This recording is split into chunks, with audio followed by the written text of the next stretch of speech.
ভাই আসসালামু আলাইকুম। ওয়ালাইকুম আসসালাম। ভালো আছেন? আছি আল্লাহর রহমতে। ভাই আপনি তো দীর্ঘ সময় রাইস ট্রান্সপ্লান্টার মেশিন বা ধান লাগানো মেশিন নিয়ে যুক্ত আছেন। আসলে এই ধান লাগানো মেশিনের অসুবিধার যে জায়গা, প্রথম অসুবিধার জায়গাটা কোনটা? প্রথম অসুবিধার জায়গা আপনার এই চারা তৈরি করা। মানে এই চারা তৈরি নিয়েই বিভ্রান্তি বেশি, জি জি, যে জি। চারা তৈরি করা এক ঝামেলা। এখন এই চারা দেয়া সহজ দিকটা কি, আর মানে আদি পদ্ধতির সেই ব্যবহারিক দিকটা আপনি আমাকে যদি একটু বলেন।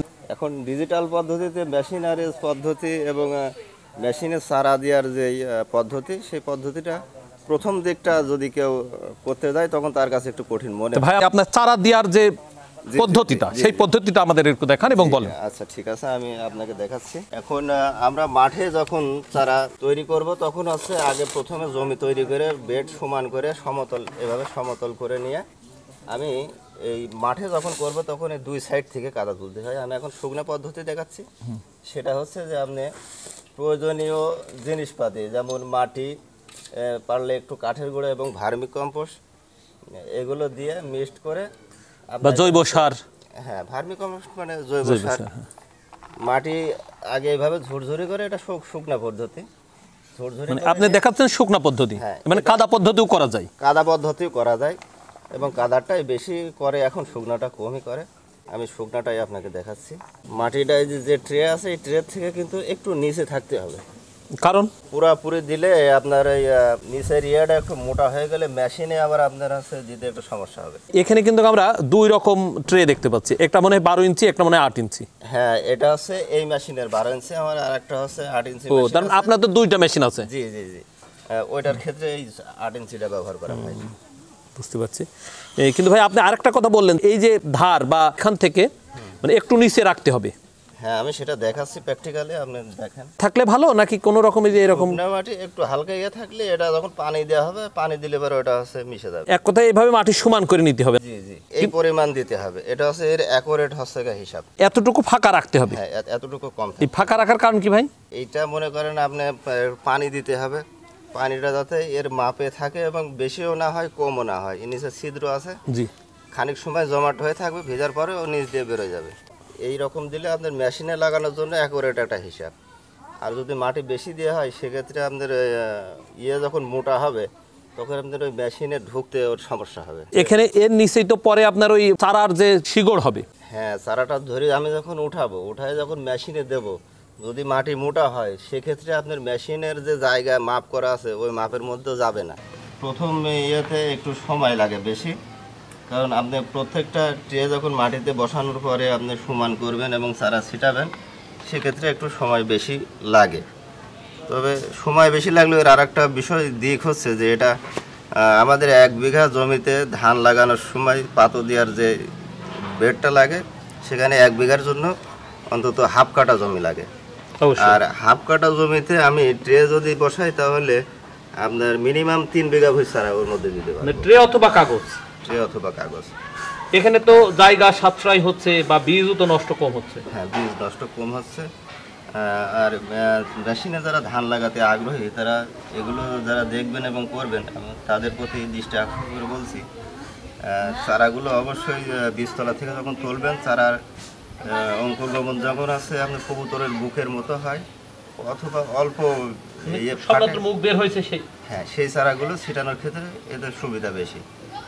আর চারা ছিটানোর সময় অবশ্যই খেয়াল রাখবেন, আমি ছিটাচ্ছি, আপনি একটু খেয়াল করবেন। আচ্ছা ঠিক আছে। প্রথমে এই চারি কোল হচ্ছে আপনার আগে এভাবে দিয়ে নিতে হবে, 4 কোল এভাবে দিতে হবে। কোনাকুনি যদি আপনার গ্যাপ হয় তাহলে ওটা মেশিনে লাগানোর সময় কিন্তু গ্যাপ হবে, সেটা আপনাকে পরে খুশি দেওয়া লাগবে।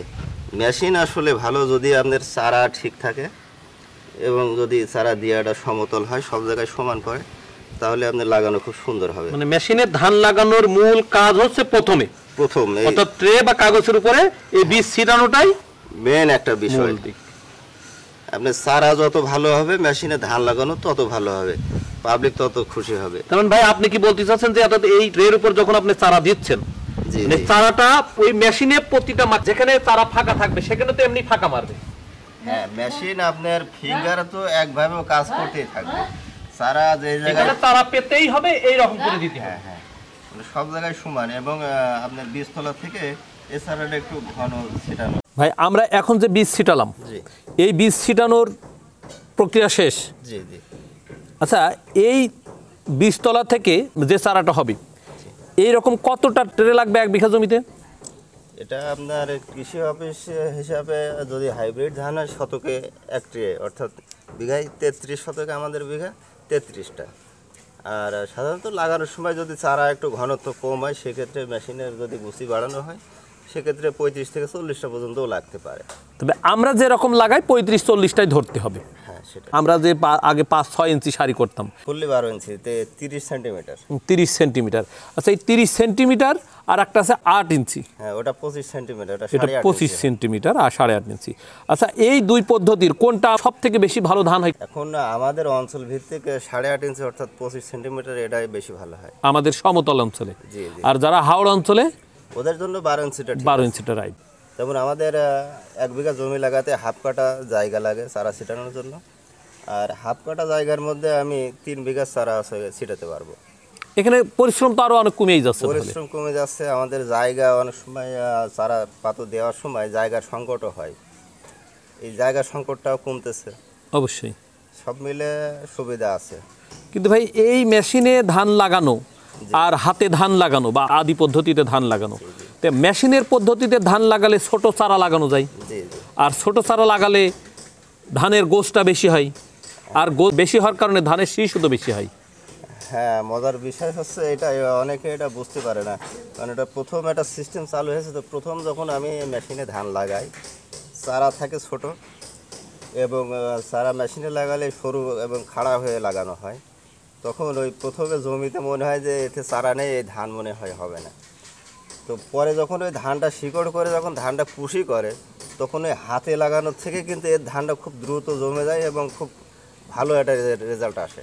এখান থেকে এই মেশিনের মাধ্যমে ধান লাগানোর পরে ওই চারা মনে হচ্ছে যেন চারা লাগায়নি, কিন্তু এখানে কয়টা পর্যন্ত চারা দেওয়া যায়? মানে 3টা 5টা বা 7টা 10টা কয়টা পর্যন্ত? 3টা থেকে শুরু করে চারা, আর যদি আমার এই যে যেই মাপে চারা ঘনত্বর অবস্থান আমি 10-12টা পর্যন্ত হচ্ছে মেশিনে দিতে পারি, যদি আপনার এই বীজতলায় বীজ বেশি ভালো থাকে। হ্যাঁ ভালো থাকে। 2-3টা থেকে শুরু করে আমি 10 থেকে 12টা পর্যন্ত দিতে পারি। এই মেশিনের ধান লাগানোর সবথেকে প্রথম যে ধাপ, জি সেই ধাপটা এই ট্রেতে বীজতলা।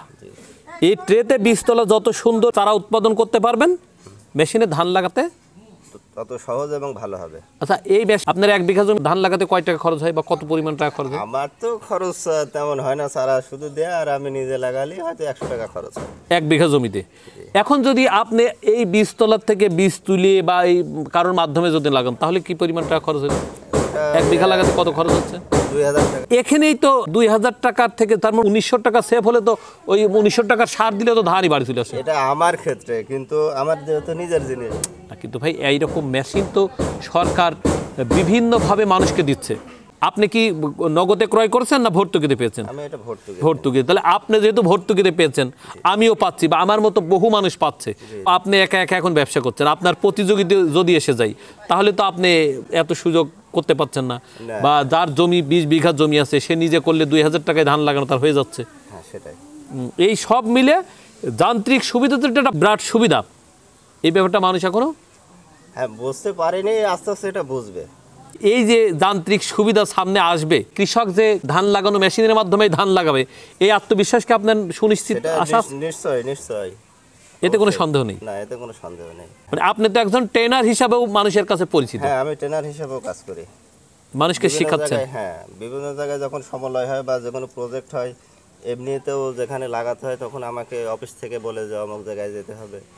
আপনি তো 7-8টা সমলয় করেছেন। হ্যাঁ আপনি 1 বছরে কি পরিমাণ জমি ধান লাগাইছেন? আমি এই যে বড় সিজনে 350 বিঘা লাগাইছি। কয়জন মিলে? আমার ড্রাইভার ছিল আর আমি ছিলাম। মানে 2 জন।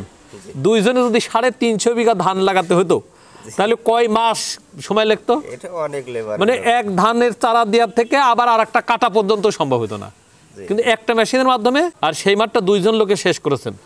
এখানে যান্ত্রিক সুবিধা বাদে কি সম্ভব হতো?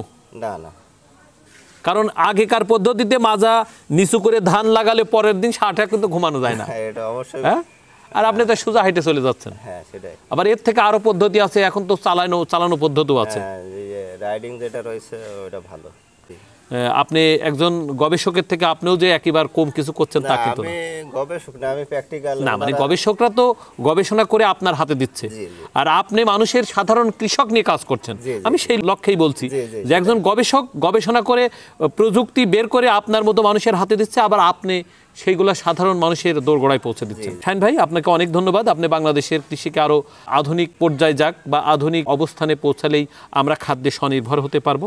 আমাদের একটা দেশের মানুষের কিন্তু খাদ্য সুনিশ্চিত হলে সেই জাতি সহজেই ভালো জায়গা পৌঁছাতে পারবে। শাহিন ভাই, আপনাকে অনেক ধন্যবাদ যে আপনি বাংলাদেশের কৃষি এবং কৃষকের উন্নয়নের স্বার্থে নিজে উদ্বুদ্ধ হয়েছেন, নিজে কাজ করছেন, আরও মানুষকে সহযোগিতা করছেন, মানুষকে শিখাচ্ছেন হাতে কলমে। থ্যাংক ইউ ভাই, ভালো থাকেন। আসসালামু আলাইকুম।